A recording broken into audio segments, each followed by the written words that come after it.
Oh,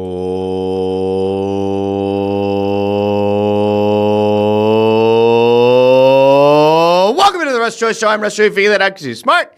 It's also the name of the show. Good morning. It's Monday.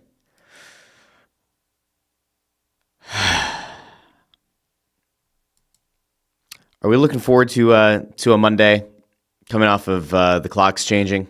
Happy Monday.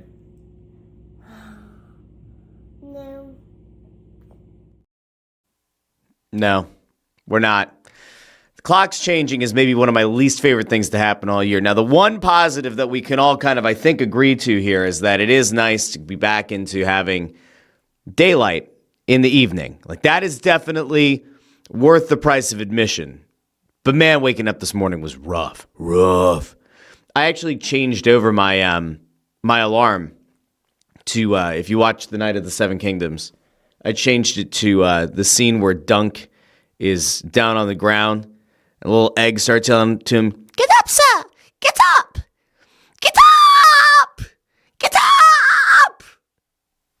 And then, that was his name, Sir Arland, who was his, the guy who taught him everything, says, "Get up." That's my alarm clock right now. I can't say for sure that it helped, but I did wake up. Anyway, happy Monday. We have a lot to get into. We have a big signing of Jordan Davis. He comes back to the Philadelphia Eagles. And if I remember correctly, there were some people in the comments section back in the fall who thought Jordan Davis was going to be gone. No, he's back.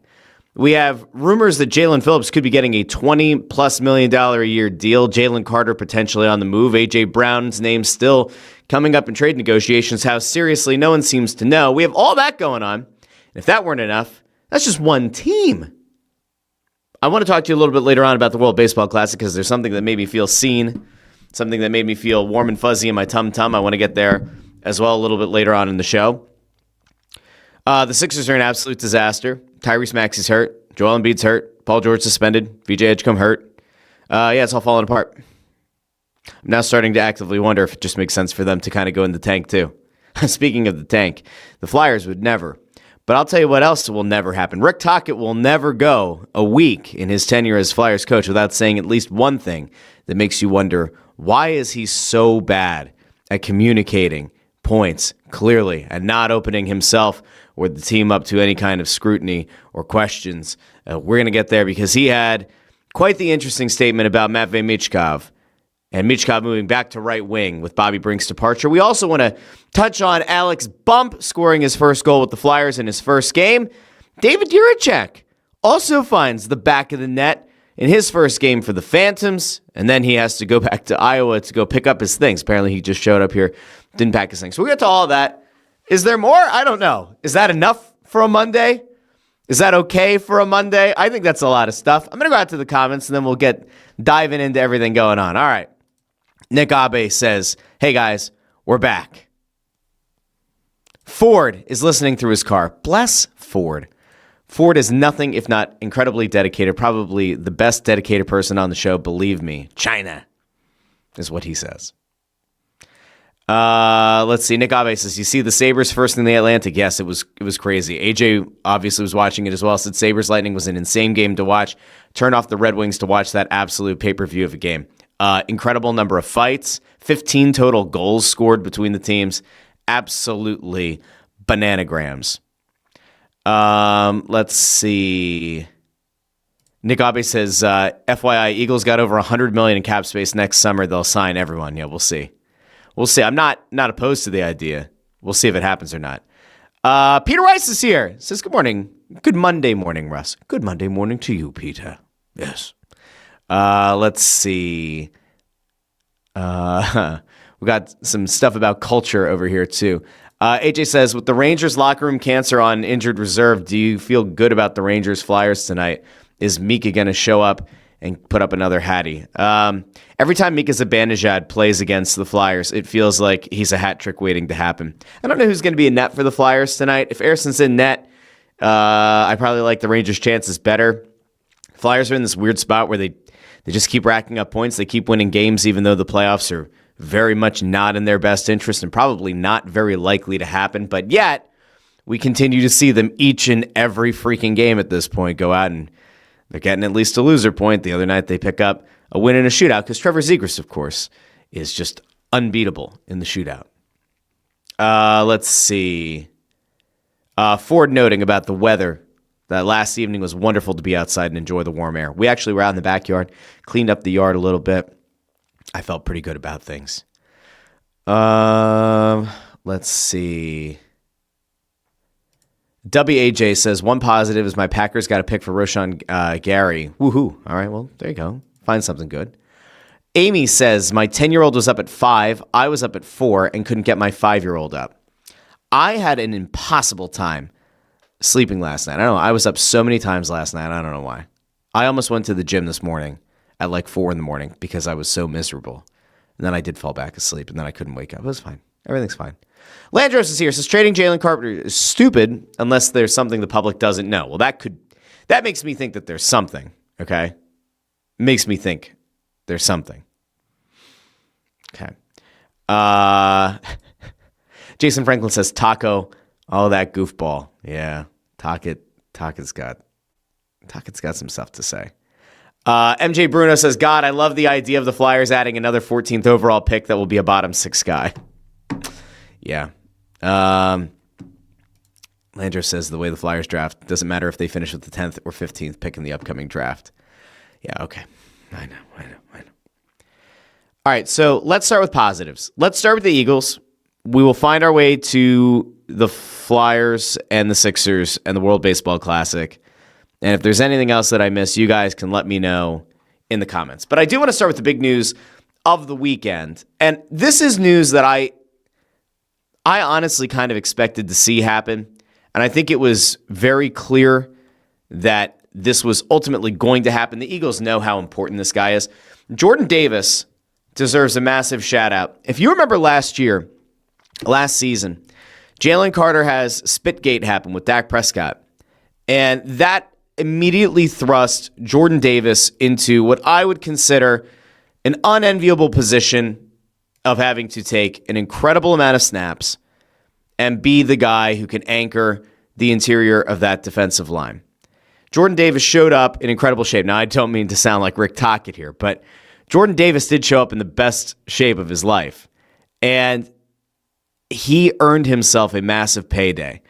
If you remember, there were some questions the year prior from Vic Fangio to Jordan Davis about his weight. If you remember, probably about 18 months ago, somewhere around there, Bryden Baldinger put out a video breaking down Jordan Davis's play, not from this past season, but the season before. So that would have been the 2024 into 2025 season, and kind of questioning the work ethic and kind of questioning the conditioning of Jordan Davis. Well, he showed up for the 25-26 season in great shape. He was an absolute force on the interior. And as got reported over the weekend, he's agreed to a 3-year extension for $78 million. That's $26 million per year, $65 million guaranteed, making him the highest paid nose tackle in NFL history. Now, for a defense that largely has been kind of built on this idea of Davis the run stopper and then Jalen Carter, who's been compared to many of the greats, you want to believe that if you can have those two guys locked up, to go with Quinyon Mitchell and Cooper DeJean at corner, to go with Zach Bond, the All-Pro, Jahad Campbell, likely going to let Nakobe Dean leave, you still have a wildly successful, talented, and young is a big key to this defense. When you look at the Eagles' defense as it's currently constructed, you're not looking at a bunch of guys who are 34, 35 on their last rodeo, having to patchwork together some form of a defense where you're maybe a year or two away from a young corner being able to possibly develop into being a slot guy. No, you've got your corners locked down. You've got Jordan Davis locked down. You got Zach Bond. You've got Jahad Campbell. I still think they need to do something on the edge, but you do have potentially Jalen Phillips working on being negotiated with around $20 million a year. Jordan Davis, to me, was the most important free agent you had as a team. Jalen Phillips is certainly up there, but I think Davis was the most important one.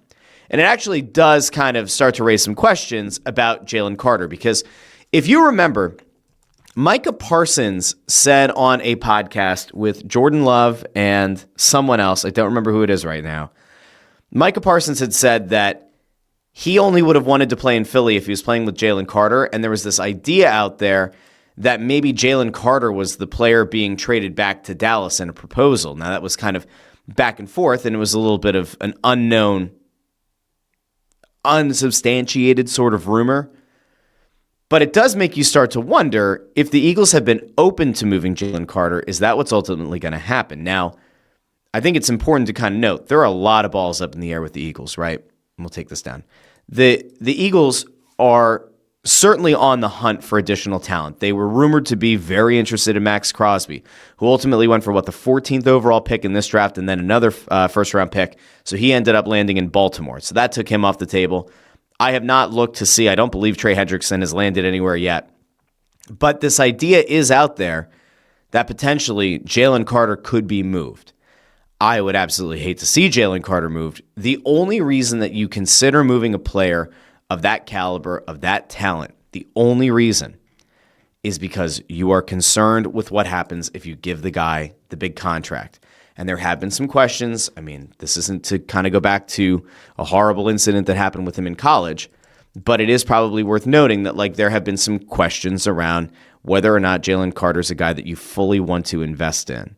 Now, Jeremy Fowler put out a report this weekend that not only are the Eagles trying to re-sign Jalen Phillips to a $20+ million per year deal, but they have received trade calls on Jalen Carter. Now, receiving trade calls is not the same thing as saying you're actively trying to move him. The Eagles have also received trade calls on A.J. Brown. Most notably, there was a report out there from a week or so ago that the Patriots offered a first and a second round pick, or a first and a third, and the Eagles said no.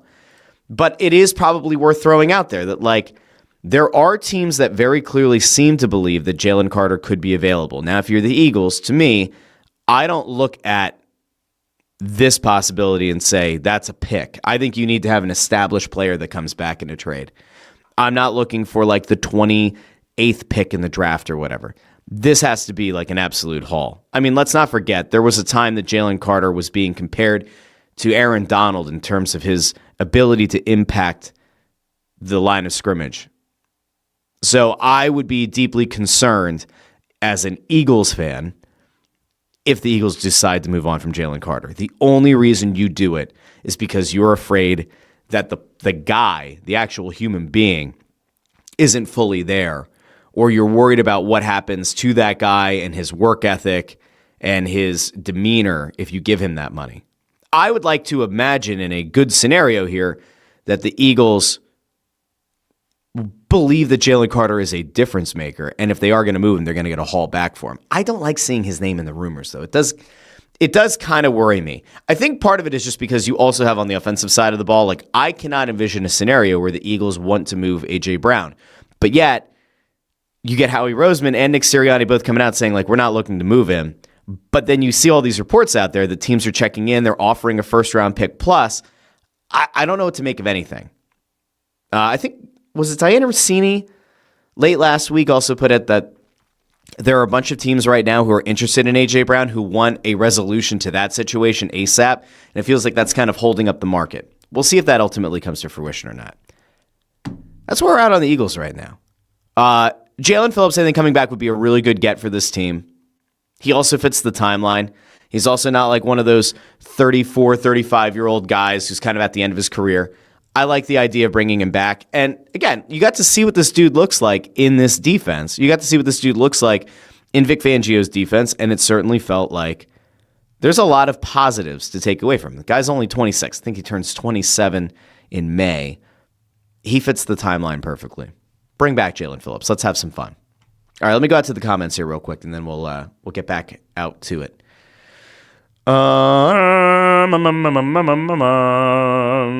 Where are the people? Let's see. This is stuff about the time. Nick Abe says, Eagles will pay Carter. It'll be the funniest shit ever. Phillips will get paid first. Raymond Supper says, as far as I know, the Eagles don't have a currently signed tight end on the roster. If you remember, though, I think it was Friday's episode, we talked about Dallas Goedert and the dead cap money. Was it $19 million in potential dead cap money that the Eagles would have to take, and they could split it, I think, across 2 years, or maybe it was $20 million. And they could try to split that money across 2 seasons. And then that kind of led to the question, at least for me, if you're the Eagles, why would you want a dead money hit on your cap if you could just bring back Dallas Goedert? Like, I think this offense is clearly better when he's in it. Now, granted, there have been injury concerns. But, man, if you bring back Dallas Goedert, I'd rather pay him $15, $20 million, whatever it is, than have to take a $19 or $20 million dead cap hit. Like, that's just stupid to me. You're effectively paying someone else to have Dallas Goedert. Or, in some way, you're effectively paying the dark void of the caps to not have Dallas Goedert on your team. It doesn't make sense to me.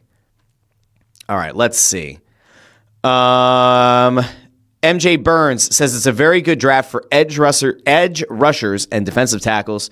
One has to wonder if Carter's character issues could be worse than we know. If they move Jalen Carter, that will tell me that they think there is no helping him from a character perspective. That would tell me that the fears and concerns around Jalen Carter's character are real and that the Eagles feel like they just don't have a way to get through. It's possible. I mean, there were some murmurs, right, last year around Spitgate, and then it felt like things were better. But then there were moments where it felt like in the season, you just expected Jalen Carter to have a bigger impact on games, and he didn't. So I don't know. We'll find out. Jake Rebby's here. Says, good morning, Russell and Russettes. It's a beautiful morning. The sun is shining. Birds are chirping. Spring is here. I have bad news for you, Jay, if you're in the Philly area. I saw a thing going around Twitter today, or was Facebook? It was one or the other, but it was actually like a somewhat reliable weather outlet. And they were looking at the multi-day forecast. And I want to say is it the 17th? Is the 17th St. Paddy's Day weekend? And it was showing that a few of the models, if you aggregate them together, they've been like pretty accurate this winter. And it's showing like a potential foot of snow around St. Paddy's Day in the Philadelphia area. So I hope that model's wrong. We've gotten our snow. It was a lovely time, and now I'm done with it. So we're done. Landro says, as Howie says, you don't trade good players, you trade for good players. Unless you get a good player back for the good player. Like, in theory, let's just say conceptually that the Micah Parsons thing was real. And that Micah Parsons was right and he didn't misspeak.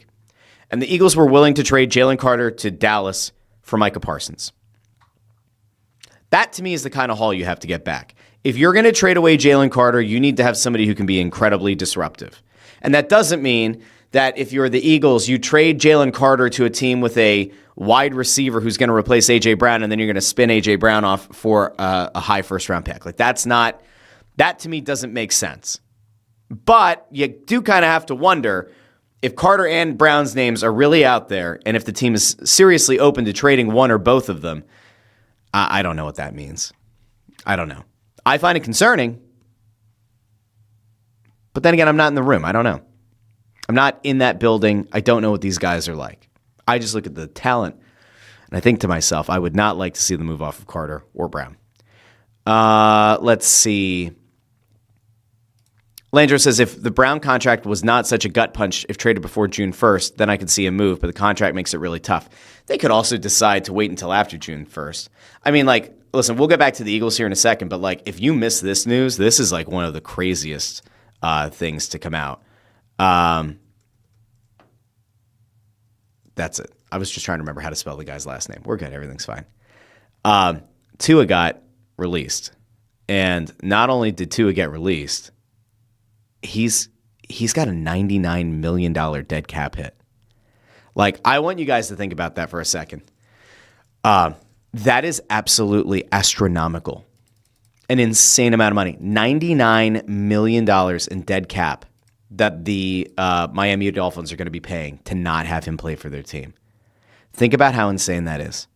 That, to me, is like absolute lunacy. Even if you are like pretty sold on the guy not being your quarterback of the future, not being the quarterback of your present, how the hell do you take on $99 million in a dead cap hit? Here you go. Like, anytime you think to yourself, there's no way that the Eagles would want to take on the dead cap hit for Dallas Goedert, which I don't think they would. Anytime you think to yourself, they don't want to take on the dead cap hit for A.J. Brown if they trade him, I think you're probably right. Miami, look at this. Schefter put this out earlier this morning, about 2 hours ago. The Dolphins are releasing quarterback Tua Tagovailoa with a post-June 1st designation. By cutting Tagovailoa, Miami will take on an NFL record $99 million in dead money, split over 2 years. But the new GM, John Eric Sullivan, and head coach Jeff Hafley now get a fresh start at the quarterback position. $99 million! Russ, don't yell into the mic. I know. $99 million is a lot of million. It's more than one. It's less than 100, but it's very close to 100. $99 million. They are so out on Tua that the Dolphins are like, no. We will pay this astronomical, unprecedented sum of money to get him the hell off the team. You know how nuts that is? That is absolutely insane. $99 million. You mean to tell me that things are that bad with Tua in Miami? $99 million. Crazy. Bananagrams. I also just saw something pop up in the chat. Now I'm wondering if this is real or not. If this is, that's certainly something and something notable. I'm going to see if this... Oh, my God. Oh, boy. Now, listen, I'm not a big college sports fan, as many of you know, but this just broke 3 minutes ago. On 3 reports, Ohio State President Ted Carter has resigned after informing trustees about an inappropriate relationship. Ruh-roh. So, okay. We just went back. Let's just think about this for a second. We were very much in on Eagles back-to-back breaking-ish news things. We went Tua, $99 million dead cap hit over 2 years, and now Ohio State's president resigns after informing trustees about an inappropriate relationship. Why are all these... I don't get it. I don't understand it. I don't get it at all. Okay. So there you go. Those are 2 non-Eagles notes. Please enjoy. Let's see. B. Condor, going back to Tua really quick, says Dolphins are going to be historically bad. I think you're probably right. Yeah, it's going to be pretty awful. MJ Bruno says, sounds like the Finns need a freshly wrapped Tanner McKee. You know what? I'm right here with Nick Ave. First round pick for Tanner McKee. All the best to you, Miami. Good luck. All right. Those are the Eagles news and notes, I think. I'm going to double check. I did a little rundown for myself to try to stay on task today. I think that's about where I wanted to go. Okay. So we still have to get to the Flyers. We still have to get to the Sixers. We still have to get to the Phillies. Okay. This is not true. I need people. Listen, this happened last week where somebody threw out a ridiculous trade rumor. I forget which one it was. But like somebody threw out a ridiculous NHL trade that involved the Flyers. And I'm like, that is not real. I need to get that as a sound drop. I need to get the sound drop of that lady on the plane saying that MFer is not real. I need to get that. Do I have that one right now? Producer Russ, do you have that clip loaded up? Not answering your questions. That's not helpful, Torts. Thank you. That's not helpful. All right, let's go over to the Flyers. So I had like this true and honest thought that I wanted to go into Bump and Jiricek, and we're going to get there in a second. But like there is a quote that came out, and I know how this is going to play. All right, I 100% know how this is going to play. I'll be clear, because for the most part, I feel like when I look at the comments on YouTube and I look at the comments on TikTok and Instagram and everywhere else that this show goes, the vast majority of people who end up watching this stuff and reacting and listening and commenting, they are of a similar mindset when it comes to the Flyers, as I am. Now, last week, if you remember, we did 2 shows on a Friday. We did a 10 a.m. show where I lambasted the Flyers for a terrible effort against Utah, a 3-0 shutout, and I openly questioned why this supposed rebuild looks very, very similar to a decade ago. In fact, pointing out that at the trade deadline, the Flyers had the same exact record and same amount of points in 2016 as they did in 2026. And simply questioning aloud why the Flyers would not make a big move, would not trade away like Erasmus Ristolainen and try to improve their lottery odds, not necessarily to get that number 1 pick, but to prevent themselves from getting jumped and pushed farther and farther away from the top 10, where it becomes less and less likely you're going to find an impact player. Okay, all that lovely stuff. And I realized that after the fact The morning show skewed really negative, but I feel like it did, in fact, resonate with a large segment of the fan base that once again is watching a team likely miss the playoffs and kind of fall apart down the stretch again. And later in the day, we did the NHL trade deadline show, and I calmed down like a good bit. And we did talk about the fact that Jiricek, I think, is a really good pickup for the Flyers. And, Bobby Brink was a wonderful guy and a good player. But that ultimately, I think Alex Bump is going to be a good player, and he scored a goal in his first game. And David Jiricek scored a goal for the Phantoms and also fell down earlier in the game. And so you kind of got, apparently, and it seems like Minnesota and Columbus fans are like, oh, you guys got the full David Jiricek experience here, falling down, kind of looking like a baby giraffe on ice, all that. But then he can score, and he can man a power play. And that all of a sudden got me very excited. Like, let us not forget, the Flyers have not exactly cultivated a system in recent years where defensemen are truly dynamic on the power play. Jamie Drysdale, when he was acquired in the Cutter-Gauthier trade, was thought to be a guy maybe like Shane Gostisbehere adjacent, a similar version of a player, hopefully better at 5-on-5 than Gostisbehere was, but like definitely a guy who could be the quarterback of your top power play unit. Under Tortorella, there were some opportunities. Under Tocchet, there have not been as many. The success hasn't been there. Sanheim, to me, is like a decent power play 2 quarterback, sort of, but to me isn't a guy that like should be manning the point on the power play. Okay, so we have that.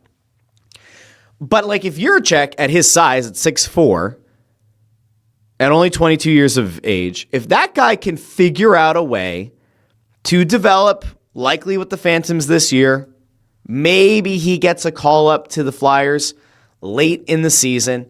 If that guy is able to figure it out, and if that guy is able to figure out physicality, right, and he can be an asset to you on the power play, then it makes it an even better trade. I obviously care first and foremost that the dude is able to like be a, at worst, second pair defenseman and can be a responsible defensive defenseman. But when you have a little bit of offensive upside, I'm game for it. If you have some power play ability, I'm also here for that. So actually, look, we did say a little bit of positives, right? We had David Jiricek, good job to him. Alex Bump scored, totally looked like he belonged in his first game with the Flyers. All of that is good. I did see some people, it was funny. Jiricek apparently, when he got traded from Minnesota, he was, I guess, assigned to the Iowa Wild.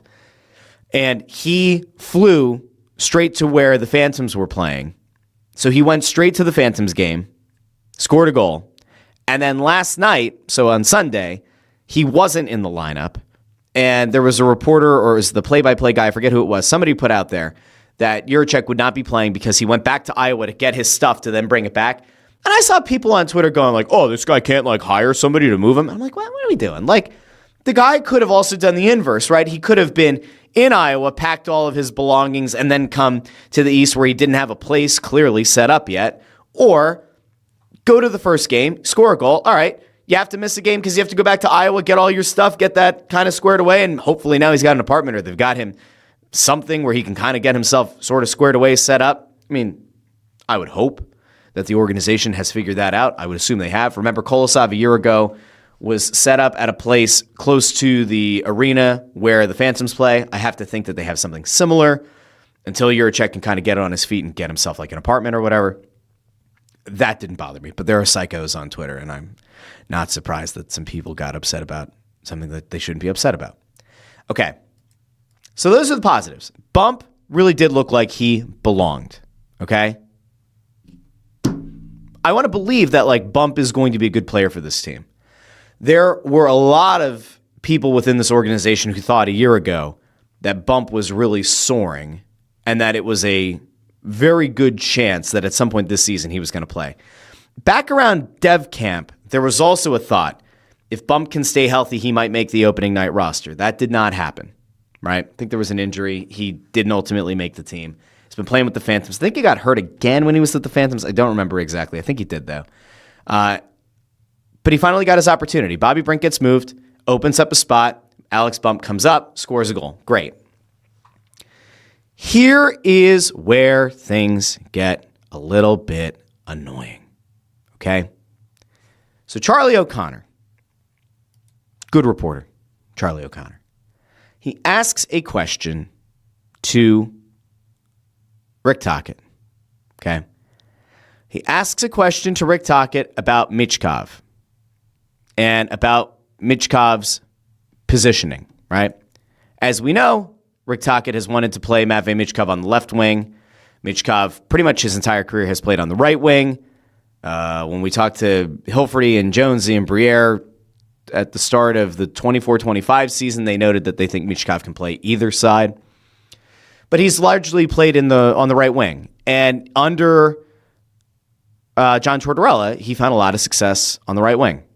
And also found a lot of success playing right wing and also being on top power play unit. So, Charlie O'Connor asks Rick Tocchet why he moved Michkov back to right wing. And let us not forget that Michkov also looked like a lot more like the guy from a season ago, playing on that right wing, hooked up with Denver Barkey on a goal. Here's Rick Tocchet's comment. Quote, well, Bobby leaving, and then Mitch wants to try it. We'll see. I've got my thoughts on that, but we'll see how it goes. Now, if you look at that comment in a vacuum, you say, that's a nothing burger of a quote. Okay. Brink is gone. Opens up a spot at right wing. Michkov wants to try going back to right wing. We'll see. I've got my thoughts, but we'll see how it goes. You say, all right. Except here's the thing. Everything that Rick Tocchet says about Matvei Michkov is under scrutiny because of how this season has gone and because of the incessant going back to him showing up at camp out of shape. And it feels like there is a bit of disdain. I don't think Rick Tocchet hates Matvei Michkov. To be clear, I don't think he hates Michkov. I do think that Rick Tocchet does not like the amount of attention that Matvei Michkov gets. I would say that if we were to sit down with Rick Tocchet away from the cameras, away from microphones, get off the record, I think Rick Tocchet would probably intimate that he thinks Matvei Michkov has the potential to be a really good player. He might not know if he's going to be an elite player, but he thinks he's going to be a really good player. And since he's only projecting him as a really good player, not an elite player, there's only so much wiggle room he's willing to give this player. If you had a Connor McDavid level guy, or somebody who projected to be a Connor McDavid level player, or if you had a Macklin Celebrini here, or even if you wanted to say a Connor Bedard here, I think that Tocchet's tone is probably different. And I'm not saying it's a Russian or anti-Russian bias. I think that there's a certain ceiling that each of those guys has, right? Versus what Michkov's perceived ceiling is, or at least what he's kind of established in his own mind as Michkov's ceiling. Is like, why am I going to break all of my own rules? Why am I going to bend over backwards for a guy that I'm not even convinced is going to be elite? I think that that's probably where we're at. I could be wrong. I'm pretty sure, though. I think that's a good chunk of this. But the problem is that if Tocchet hadn't established a clear frustration with lines of questioning around Michkov, which goes back to a press conference when they were 17, 10, and 7 or whatever, right? Where there were 5 questions about Michkov. And Tocchet did kind of like his Philly version of the PD from when he got frustrated about questions with Elias Pettersson out in Vancouver. He had a similar, not meltdown, but a similar interaction with the media around Michkov. If it weren't for all of that, you would look at this quote and say, oh, that's nothing. But there's already a heightened sense of criticism around this coach. I can tell you right now, I can't remember a fan base being as against a head coach in his first year as this Flyers fan base is against Rick Tocchet. I could not tell you how many people have said, I really liked Rick Tocchet, the player. I can't stand him as the head coach of this team. There are people who come up to us at Press Row Show who intimate that. There are people who DM that. There are people who respond in the comment section of these YouTube videos or on TikTok or on Instagram. Like, there is a sentiment out there of people being very frustrated with the head coach. And I think a large part of that is because of the way that he's handled Michkov publicly. You could also make a case that, like, it's even a worse look because of Michkov's language barrier. it's not as if you're kind of fighting a fair fight. One, you're in a position of power as the head coach over a second-year player. Two, you can say whatever the hell you want in your native language. Michkov can't exactly do that, right? Because he doesn't have the English fluency to be able to go toe-to-toe. And anything that he does say in Russian when a translator is made available is also going to be sanitized, because that is just part of what happens with the team-provided translator. So, not ideal. Now, I look at this quote, and it says a couple of things to me. But it's really this part here that does it. Mitch wants to try it. That doesn't bother me. Of course he does. He thinks that he's more of a right wing. He's more comfortable there. We'll see. All right. I've got my thoughts on that. This is the part that you don't need to say. Okay? If you say, well, Bobby leaving, Michkov wants to try right wing, we'll see how it goes. That's it. If you just go, well, Bobby leaving, and then Mitch wants to try it, we'll see how it goes. That's it. Leave it there. I've got my thoughts on that. Why do I highlight I've got my thoughts on that? Because that tells me that there is at least a bit of hesitation. There is a bit of frustration. Dare I say there may be a little bit of internal conflict about this decision to play Michkov at right wing. So I tweeted about it. This is my thing. I put this out yesterday. Quote, I've got my thoughts on that, right? And as I noted, that to me opens up a line of questioning that this was influenced by the front office and or the coach isn't aligned fully. Again, a flippant line that leads to speculation. To be clear, I don't hate Rick Tocchet. I don't think Rick Tocchet was the right hire. I don't think Rick Tocchet's a bad coach. But this is the kind of thing that annoys me. These are those unforced errors. These are those unforced errors that should piss off a PR staff. These are the kind of unforced errors that should have the front office frustrated again. Similar to the moment that they had coming out of the carnival, where Tocchet kind of threw out the idea of diet, showing up for treatments late, talking about Michkov being out of shape again, all that lovely stuff. See, I had this moment of clarity this weekend, and I could be wrong. You guys can let me know in the comments. I had this moment of clarity of why it's so frustrating. What Rick Tocchet is doing, and the way that he's talked about Michkov this year, and the way that he has utilized him, and the way that he has kind of tried to defend using Michkov, it feels like an extension of the worst case scenario of what I thought John Tortorella would be with Michkov. If you remember, I was critical of Tortorella for scratching Michkov, for benching Michkov for third periods of games, right? But I think what's actually happening here is it feels like a lot of those negative feelings that were already kind of there from Tortorella's tenure with Michkov have extended into the first year of Tocchet. And I think that on balance, if you were to ask fans who are frustrated this season, of which there are many, if you presented it to them as, do you feel like this is a continuation of the negativity of Tortorella from the end of last season? I would bet a considerable amount of money that a large percentage of that group would say, yeah, that's actually it. That's it. The fears that people had around how Tortorella would use and talk about Michkov are coming to fruition with Tocchet. And I think that's why people have soured on the Tocchet hire so quickly, right? Conceptually, if the Flyers had hired Schwarber, who I actually thought would have made sense in year 3 of a rebuild, won a national championship, Alex Bump familiar with the guy. I am not opposed to the idea of a college coach who's had success, giving that another shot. It doesn't mean that it's going to be Dave Haxtell 2.0. If you had hired a Schwarber, and Schwarber showed up here in his first year and was kind of in this public pissing match with the budding star of the team, I'd be like, yo, dude, what are you doing? Well, what the hell is this, right?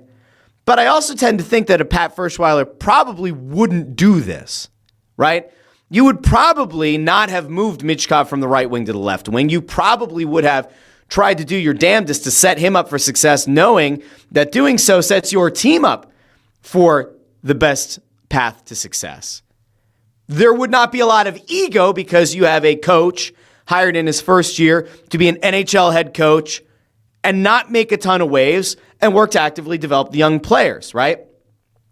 But instead, you hired somebody who, in a lot of ways, has some of those similar warts that Tortorella had, namely not liking being called out on things, having some ego, which I think you have to have if you're a coach. In fairness, I do think you have to have some level of ego if you're a head coach in this league. If you're a top player in this league, there has to be some ego. You somehow managed to get one of a very finite number of jobs in the best league of that respective sport in the entire world. There has to be ego. You should have some form of ego. And yet, unforced error. Don't have a public spat or make it seem, give off the perception that you're going to war against the budding star of the player, the same guy that the GM and the president of the team went up to New York to go pick up from the fucking airport, okay? It's a little bit different. Don't do that. But that's also not the thing that you should have to tell a guy who has been a head coach at multiple stops, and telling a guy not to have these kind of like flubs, these verbal flubs, these unforced error flubs with his quotes. This is something that you shouldn't have to tell somebody who's been on TV before as an analyst. So I'm just kind of at a spot where I'm constantly like, man, what are we doing here? Come on, man. Let's just stop. All right. Bobby moved on. Michkov wants to try right wing. We'll see how it goes. Cool. Done and dusted. No big deal. I have my thoughts on that. Well, then tell you, what are your thoughts? When you're the head coach and you say, Bobby's gone, Mitch wants to try right wing, I have some thoughts. We'll see how it goes. What are your thoughts? Dime, señor, por favor. Dime tus opiniones. ¿Qué vas a pasar? Like, let me know. What's going on, man? What are your thoughts? If your thoughts are, Michkov really wants to go back to right wing, I really would like to keep him on the left, but you know what? We're at a point in the season where I'm fine with allowing him to go see if he can find more success playing on that right wing and playing off of Barkey the way that he has. I'm fine with it because I think ultimately it could also help Barkey in his development. There's a good answer. There's a very simple answer. That one's a positive. That looks like you're now reaffirming the support of your players. It looks like you are actively trying to do something that probably does help your team, putting Michkov on the right wing. It also talks about the development of a young player in Denver, Barkey. Like, that's a good answer. What are the other thoughts? When you say that, but you're saying, hey, we're moving him back to right wing, I have my thoughts. That does make it sound like someone else has gotten involved in the conversation about moving him back to right wing, right? That would almost make you think, are Keith Jones, Dan Hilferty, Danny Briere, some combination, one of those three, two of those three, all three? Who's involved in this decision to move Michkov back to right wing if you imply through your quote that you are not the one making that decision or you are not 100% committed to it? Like, if you're Rick, like, here's the thing. If you're Rick Tocchet and you don't agree with moving Michkov to right wing, Brink gets moved, Michkov comes to you and says, I want to play right wing. And you're Tocchet, and you are resolute in the belief that Michkov needs to be a left winger. It is better for your team for him to be a left winger. Then he says left wing. That's it. That's the conversation. That's it. Short of that, there's now going to be this open conversation, and there has been. Surprising, I know. There's been an open conversation on social media about it. Are we at the 24-hour mark? We passed it? Where people are going, well, what are the thoughts? Why are we throwing out this idea? And again, we'll talk about this tonight on Press Row Show, and I'm sure Anthony's going to tell me, Russ, you're making a big deal out of something that's not a big deal. He's just expressing that he, maybe he thinks that he was better on the... Yeah, cool. Don't say that. Am I insane? I'm starting to feel like I'm insane. I pissed Tocchet off at the carnival because I said, given where things are kind of trending, do you remove restrictions from players? And he got kind of jazzed up, a little bit defensive. Say he doesn't put the restrictions on players. To me, a restriction is taking a guy from a position that he's always played moving him to a position that's kind of out of sorts, that to me is restricting his ability to perform at the highest level for your team. And if you are actively trying to win games and make the playoffs, you're kind of inhibiting the ability of that player to succeed at that level and help your team win games. Okay. That to me is a restriction. Minutes limits. Not playing him on the top power play unit. That is a restriction. I didn't think it was unfair. Got mad. Okay. I'll happily sit down with Rick Tocchet again. Happily ask these questions. I'd say non-zero chance that at some point in the next 6 months, I will probably sit down with Rick Tocchet and the Snow the Goalie crew. And I'm going to ask questions again because this is what I do. I don't think Rick Tocchet's a bad guy. I don't think he hates Matvei Michkov. But I'm at the point now where it's like, yo, just like give us a fucking sanitized hockey answer. It's amazing. All we ever want from hockey people, hockey players, hockey coaches, open up a little bit. Tell us how you really feel. And then with Tocchet, when it comes to Michkov, it's like, actually, maybe don't tell us what you think. Just tuck that one away. All right? That's how I feel about Denver Barkey, Alex Bump, Travis Konecny, Travis Evans. That's fine. Michkov, maybe don't tell us. Maybe don't tell us. All right, I think it was fair. I'm sure I'll find out if it was viewed as not fair by somebody within the organization. I'm sure I will hear about that between now and, let's say, 8 o'clock tonight. That's about as fair as I can be. Nick Abe threw this idea out there about culture. I do have one issue that came out of the Briere press conference, and I was kind of running this back in my mind. We heard that phrase, play the right way again. And there's a level of frustration that I have when I hear that, because I know that it's just a hockey trope, and I know that it's something that this organization falls back on all the time, and I know it's a thing that is said in league circles and is said by other teams, playing the right way. The problem is that when you find yourself once again, probably on the outside looking in at the playoffs and not doing so from a position of power where like you're going to end up with a top 5 pick in this draft, when you're constantly doing that, there becomes a breakdown of fan belief and fan sentiment that this is any different. And so then playing the right way indicates, play like a middle 6 forward or a bottom 6 forward. Play like a defensive defenseman. Don't actively create. Try to play some close games, occasionally win in a shootout, sometimes take a game to overtime, but ultimately be in what I've seen people refer to as the mushy middle. I call it hockey purgatory. Every time I hear culture and every time I hear play the right way, I gag. Tortorella preached culture. He did. Torts preached culture and then had a blow up with Cam York that ultimately was the final straw and apparently one of many things that led to Tortorella's dismissal. So if the guy who was head of your culture previously had such a dumb blow up that it was the final straw that broke the camel's back, that would indicate that like the culture maybe wasn't perfect. Tocchet comes in. This public shit with Michkov is just, to me, not a great look, right? And as such, I sit back and I openly question, how important is the culture? How good is the culture if this kind of stuff happens? All right. Jay Grabby says, Friedman said on 32 Thoughts after the deadline, the Flyers were working on something big, but weren't able to get it done. Any ideas? Yeah, I have an idea. Somebody from the Flyers front office fed that to Elliot Friedman. I don't believe that at all. I don't believe that in the least bit. Because what is big?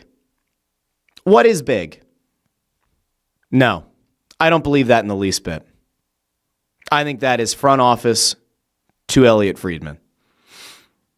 I do not. I have heard nary a whisper, not even so much as a like second, third, fourth hand account of the Flyers being even remotely in the ballpark on something big. The only thing that I have had relayed to me is that the Flyers thought they maybe had a Risto deal, and it wasn't at the value that like we certainly expected they could get, right? Like I thought that given the Olympics that he had and given the amount of defensemen and given some of the packages that were handed out for other dudes, I thought a first was realistic, or a a second and a really good prospecty, kind of like on the fringes sort of player, maybe could have been in play, right? It doesn't sound like that was the case. So unless that's the big thing, I think if the Flyers had been offered a first, they would have taken it. I think if the Flyers had been offered a first and a prospect, they certainly would have taken it for Risto. So no, I don't think that there's anything big they were working on. I could be wrong. But like, I also, this is how do I say this in a nice way? I once again remind people that the national media people that do this stuff in every league, they are information brokers that get their stuff from front offices, agents, sometimes players or player camps. This idea that there were all of these teams, more teams than ever before, interested in Rasmus Ristolainen, really sounded like front office or agent speak, trying to drum up a market for Risto. It doesn't sound like it ever really came that close. Maybe one offer was out there, and the Flyers could have made that move. I don't think that would have inspired a ton of confidence based on the apparent return that might have been coming back. I don't think fans would have been upset, but I think they would have been like, oh, we couldn't have gotten more? Okay. I will just note, like, I don't really believe any of this shit. Like, once the deadline's done, I don't know. What could big have been? Were they working on an Elias Pettersson trade? Like, no, I can't imagine so. Nick Abe asks, Robert Thomas? No. I don't think they were even remotely interested in Robert Thomas, which is a totally different issue altogether. Philly Sports Experts asks, Russ, why doesn't Ant ever say what he actually thinks the Flyers should do? Instead, he just says what you want is wrong. Because Ant believes that they're doing the right thing. I don't have another way to say this. I yelled about this last week, but like, Ant is not disingenuous about how he feels about this rebuild or lack thereof or whatever. Like, I'm very loud and brash in my take on this rebuild and where things are at. And I don't like the way that Ant goes about expressing himself, right? I think that it's childish and it's useless and it's not playing the role of like a pro wrestling heel. I think it's largely just rude and quasi-demeaning. But I've done a show with the guy for 8 years, so I kind of know how he reacts to conflicting viewpoints. I know how I react, too. I typically get louder and more vociferous in my backing of my own opinion. No one's perfect. But I don't think he thinks they should be doing anything different. What he says on the show is how he feels. He doesn't defend like the Danny Briere move or lack thereof, and then the camera goes off, and then he says, yeah, I don't mean that. No. This isn't like politics. This isn't like somebody who goes on to a Sunday morning show and says, I agree with the president or I disagree with the president. And then the camera goes off and they're like, yeah, I don't believe any of that. That's not what this is. How that makes you feel about the opinions and everything is up to you. Let's see. I see people weighing in on Jiricek, but that was a while ago. Ryan Schiffler over on X says, I think we all agree Tocchet isn't the answer here. But I do think that Danny Briere has some good value assets to put together to make a move that helps some of our needs. Maybe. The thing is that, like, and this is where it's tricky. So go back. Amadeo can actually do this, but like, go back to the summer. Go back to when Tocchet was hired. And I kept saying, I don't want that to be the hire. It's not because he's a bad coach. Not a great playoff pedigree as a head coach. That is true. But I wanted them to go and, like, you learn from the Tortorella mistake. He was not a rebuild coach. Go get a guy who can grow with the team, because I still thought they were 2 or 3 years away, even with like getting some high picks, from being able to actually compete. And to me, like, Furschweiler was an interesting name. That was a guy that like I was kind of behind. Again, I'm not saying Tocchet's a bad coach. I'm saying I don't think he's really the right guy for this team right now. But then again, this team is in a weird spot where they've got the core of Konechny and Sanheim and their associated parts. And then you have this like newer, younger wave of guys, and like the Michkovs and the Barkeys and the Bumps and all those guys. And Tippett's somewhere in there, and Forster, and Cates. So they're kind of like two teams jammed together. And so like you could see a scenario where like on a team that has a Konechny and a Sanheim, Tocchet makes a lot of sense. But then you can see that when there's this large influx of young players coming up, I don't think he is. So I don't know. Let's see. Amadeo says, I really wish they would fire him. He just isn't the right coach. They won't fire him. They won't fire him. We all know, I think at this point, right, and this has been put out there publicly, that he's got a very good relationship with at least one of the people in the front office. He was well thought of by people in the organization. They're not going to fire him after 1 year. It would take like a Tortorella Cam York times 5, I think, level blow up. It would take Matvei Michkov requesting a trade publicly for them to, I think, make that determination. It would take Michkov saying, I have tried all season to get better and to do the right thing, and this coach continues to take shots at me. And I really enjoy it here, but I don't think I can play for this guy. It would take something like that. Or it would take a public display of Konechny and Sanheim saying, this isn't it. It would take some combination of like Couturier, Konechny, and Sanheim going to the front office and saying, for as much as Torts lost us last year or the year before, Tocchet cannot be the coach. That's what it would take, and it's not going to happen. I don't see it. Let's see. I got to try to fly through some of this because I still want to get to the Sixers World Baseball Classic, and we are running out of time. All right. WAJ says, Tocchet is my favorite player ever. I had his jersey in the 80s as a kid. I loathe him as a head coach. Well, there you go. There's an example of somebody I was talking about before. Let's see. Chris Freed says Tocchet has 4 more years at $5 million a year. He ain't going anywhere for at least 2 more years. He knows this. I mean, yeah, again, unless it is a wildly public blow up. DS7913 says, let's not forget a huge contingent of this fan base didn't want an ex-Flyer as coach. Flyers hockey hasn't won us a cup since 1975. Yeah, that's true. Kate1323 says, this was never a rebuild. If it had been, then Torts and Tocchet would never have been hired. Remember, though, the Tocchet hire, even though Fletcher was hesitant about it, theoretically was a good hire for Fletcher in that, like, it was going to keep them in the playoff hunt. It was just that Fletcher was such a bad GM that it all still fell apart. Let's see.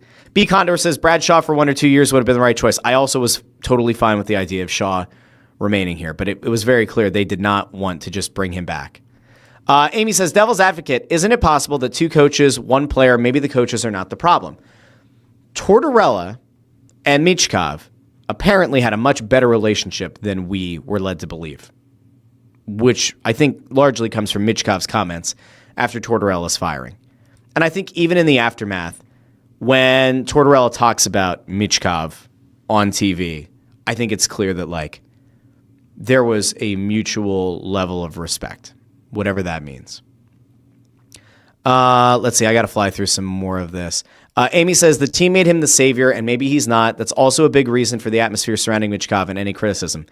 I would not say the team made him the savior. I would actually point back to the start of the 24-25 season when Hilferty and Briere and Jones said that while he's a really important part of it, even if you looked at the branding materials for the team, they did not put Michkov front and center. He was on some billboards that year, but he was in the background. He was not like right in the front, the same way that you would put like a young Bedard or McDavid or Ovechkin or Crosby. Like, they didn't do that. I think they've actually, for the most part, tried to do a decent level of like managing expectations, but the fan base got really excited last year, and they should. I'm not blaming the fans for it. It's the first real prospect they've had in a very long time.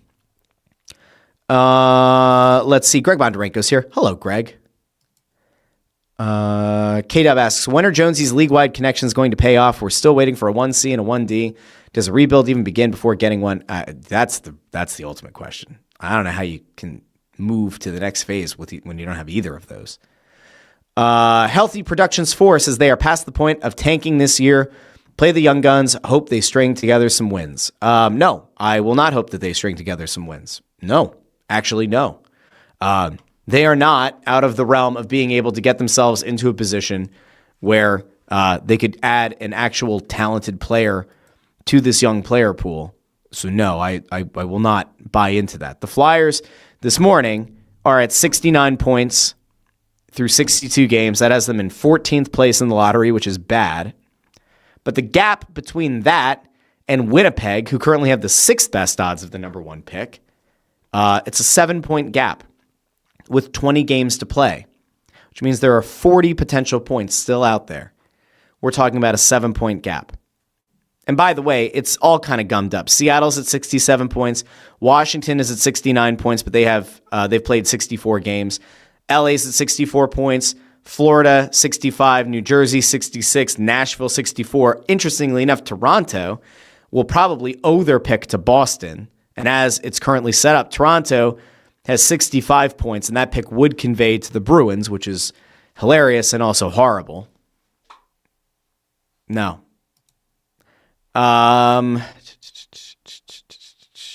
Let's see.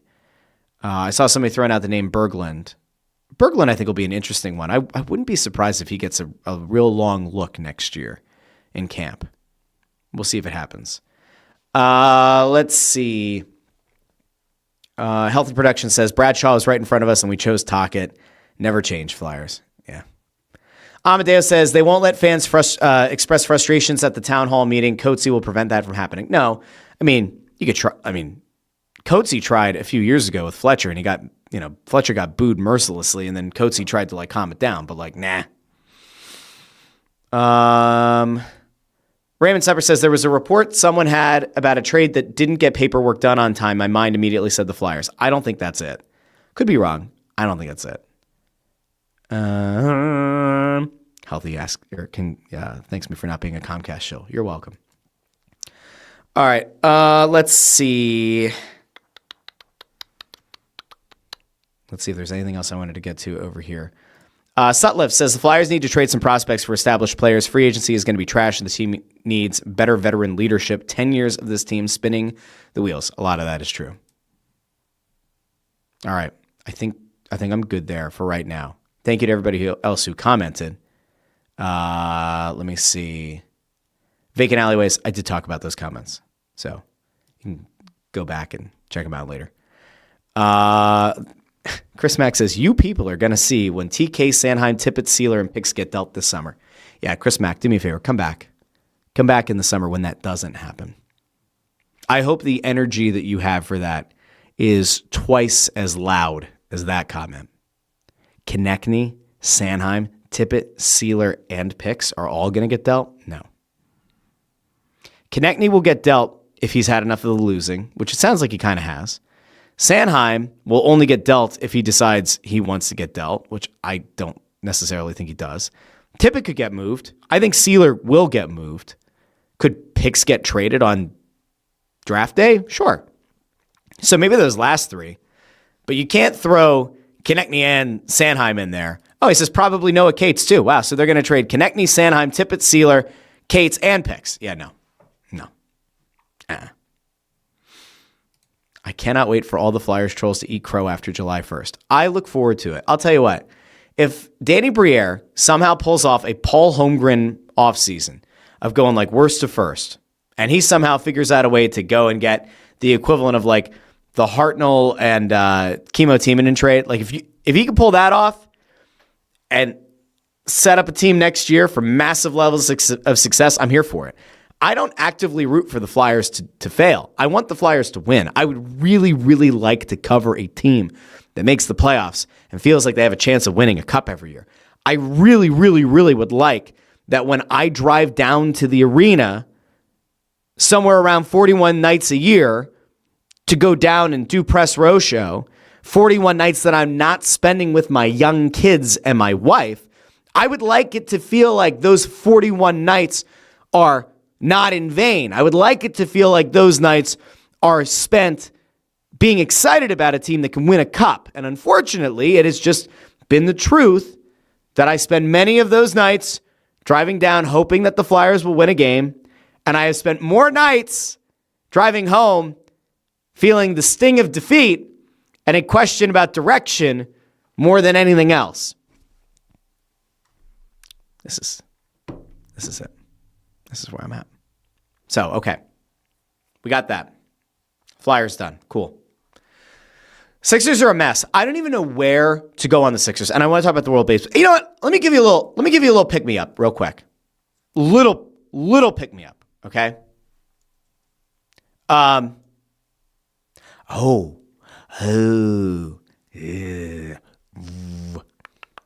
Is that real? I just saw. We don't go into geopolitics on the show, but they're making it sound like Australia's going to send the Iranian women's soccer team back to Iran.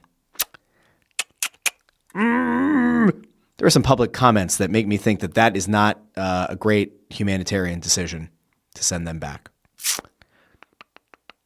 There's like some state TV stuff saying about treating them as traitors. I don't know for sure, but I'm pretty sure that in Iran, if you are accused of being a traitor, that doesn't typically go well. I don't know how Australia's going to send them back. Maybe they'll end up in the U.S. I don't know. Okay. Real quick, I want to go over to the World Baseball Classic because there is something that we need to talk about. There is a very interesting thing that happened at the World Baseball Classic. Now, we could talk about Kyle Schwarber smashing a Schwarbomb against Great Britain, and it happened. And it was pretty damn impressive. But there's actually a thing that I wanted to get to more than anything else. It is the first time in my life that I've felt so seen, I think, in my entire life.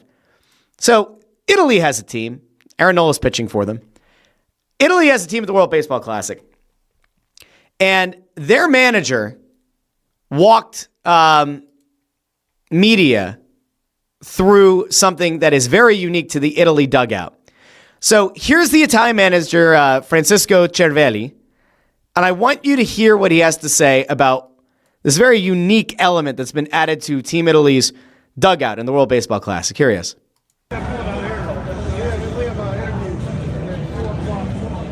It's probably hard to hear this, but if you could see that, they've got an espresso bar. Coffee is a way of living. Oh. Not just a drink, okay? Let's run that back. Coffee is a way of living. I think he said coffee is a way of living. And then he goes back to his espresso.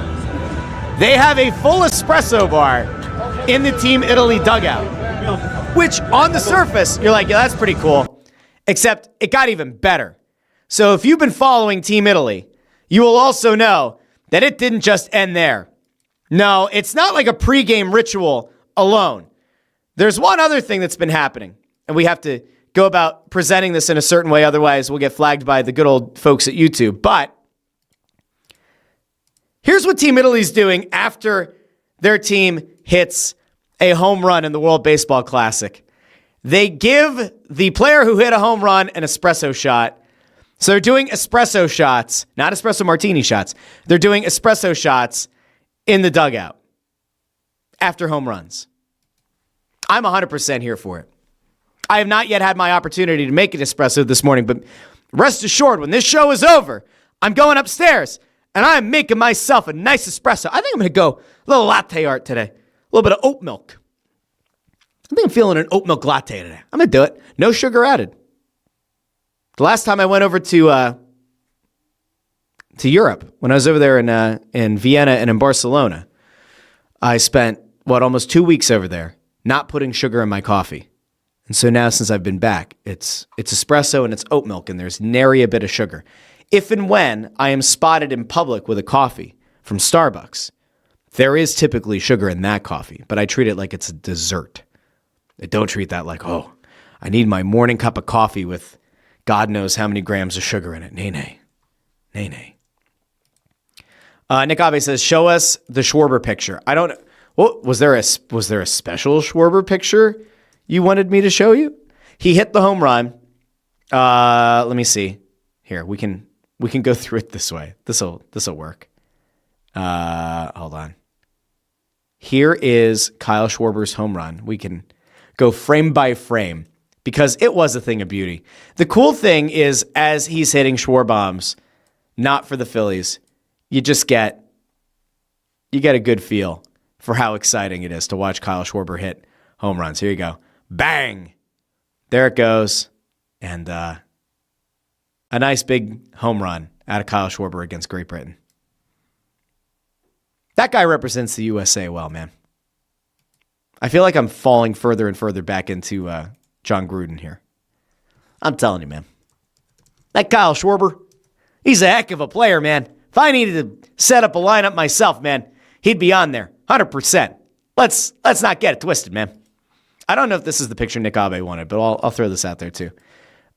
Major League Baseball put this out. Here's a picture of Kyle Schwarber, if you needed it, in his red, white, and blue. There you go. There you go. Kyle Schwarber just looking into your soul. Crushing some Schwarber bombs. Good on him. All right. Let's see. I'm also being told there's something from Team USA. I don't know what the Team USA picture is. I don't know what it is. I don't know. I'll try to find it. If I can find it, I'll find it. All right. Let's see. I think the last thing we had to get to was the Sixers and what a disaster the Sixers have been. And unfortunately, I kind of don't want to talk about the Sixers, but I did say that I was going to on this team or on the show. So I guess we have to talk about what's going on with the Sixers. So Tyrese Maxey got hurt, and it really just feels like the world is falling apart for the Sixers. And I want to make it very clear. I don't put the blame for this entire lost season, because now it does feel very much like a lost season. I don't put all of the blame at a single person's feet, but I put 95% of it at the feet of Daryl Morey. I do. The Sixers were in a position where they 100,000% should have been able to make a decent playoff run. And that playoff run would probably have been led by Tyrese Maxey and Paul George and VJ Edgecombe and Joel Embiid whenever he was in the lineup. I cannot begin to fully express without yelling what a disastrous trade the Jared McCain deal ended up being. And we all knew it when it happened, but it just feels like each and every night, every time the Thunder take the court, every time Jared McCain pops up for 20 points or something close to it, it's like getting beaten over the head with a club again and again and again and again and again and again and again. And I'm not mad at Jared McCain. I'm not mad at Jared McCain at all. Jared McCain was a wonderful player for this team. And yet, Daryl Morey decided to move on from him. And I think it's an absolutely disgraceful move. And it's one that could actually set this franchise back even further.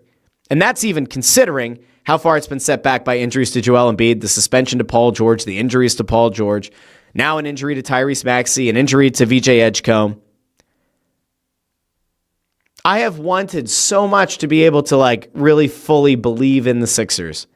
And I'm now finding myself very much out on the Sixers. It was a season that had a lot of good feelings to it, had a lot of good vibes to it. They've got 19 games left. Those 19 games can't come and go fast enough. They're 4-6 in their last 10 games. The good bit of news, I guess, is at 34-29, they are not totally out of being able to get somewhere into the lottery. But the bad news for them is that they're going to have an unfathomably low percentage of being able to get a top 4 pick, which is kind of its own mess, right? If they were to somehow get to where Atlanta is currently, and Atlanta's pick will convey to San Antonio if they finish where they're at. They're 2 games over 500.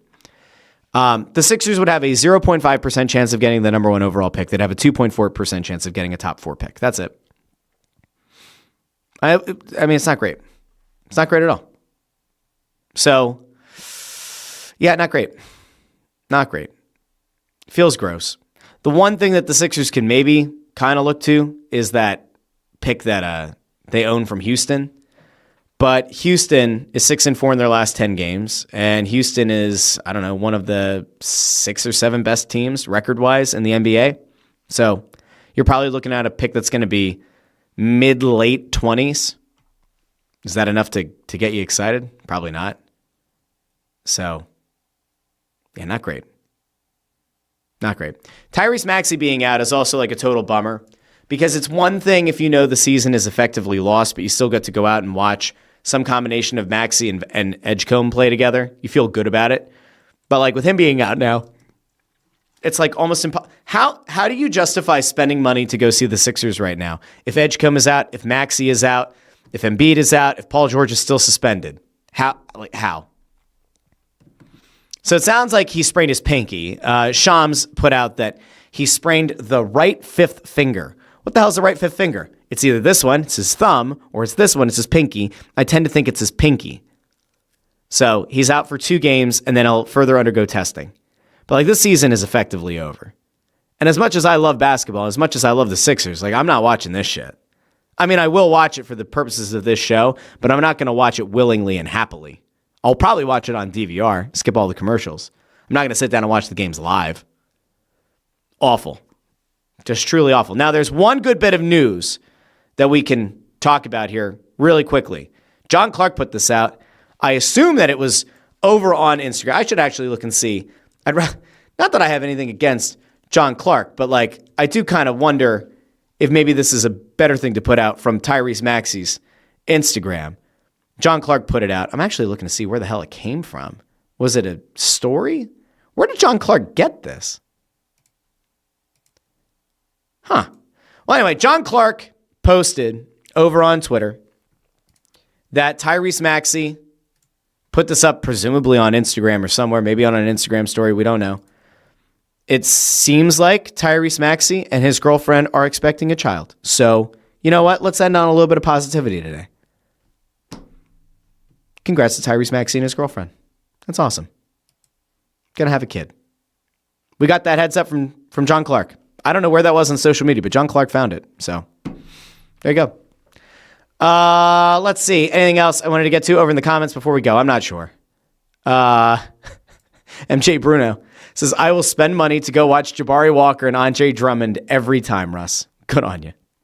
Good on you. All right. I think it's probably a good spot to end. I wanted to end on a much more positive note, but no, it was not to be. Here, we'll also throw to this really quick because Nick Abe is, I guess, very bullish on the idea of this being an iconic image. It's a good one. It's a good one. We'll give credit where it's due. This is from Team USA. This is after Schwarber hit that Schwarber bomb. It's a good shot. There you go. It says for glory with the U.S. flag on it. Yeah, I like it. It's a good one. Here. There you go. Rock solid. All right. I will be back on Wednesday. It might be a pre-recorded show. I'm not sure. Probably going to be a pre-recorded show. I cannot be live. I have meetings at 10 o'clock on Wednesday. I don't know if there will be a guest. I might figure that one out. I would encourage you to still watch. I would encourage you to watch. If it's not at 10 o'clock and it's not pre-recorded and all that lovely stuff, I'll put a note on social media and on the YouTube channel if it's either going to be, we're going to skip Wednesday, or if it's going to be an afternoon show live. So I'll keep you posted. Don't forget, it is Monday night, Flyers, Rangers at Xfinity Mobile Arena. So I'll be down there with Ant. Bundy, I think, is still under the weather. So it's probably just going to be me, Ant, and intern Andrew doing Flyers, Rangers tonight at Xfinity Mobile Arena, 6:30 start. So we've got that going on. And then this week's episode of Snow the Goalie Radio is on Thursday instead of Wednesday. It's on Thursday, 6 o'clock in Bordentown at Jakey's and Pete's. So mark your calendar. If you want to come out and talk some puck, it'll be Thursday at Jakey's and Pete's in Bordentown. Okay, now I got to go. Everybody have a great rest of your day. I will talk to all of you Wednesday here on the Russ Joy Show. Until then, this has been the Russ Joy Show, and I've been Russ Joy, but you knew that already because you're smart. It's also the name of the show. Like the video, share the video, subscribe. Go find it on the podcast apps like Apple Podcasts, Spotify, Pandora, Amazon Music, wherever you get your podcasts. I'll talk to each and every one of you Wednesday on the Russ Joy Show. Bye now. Now I actually mean to hit the button to end it, so bye.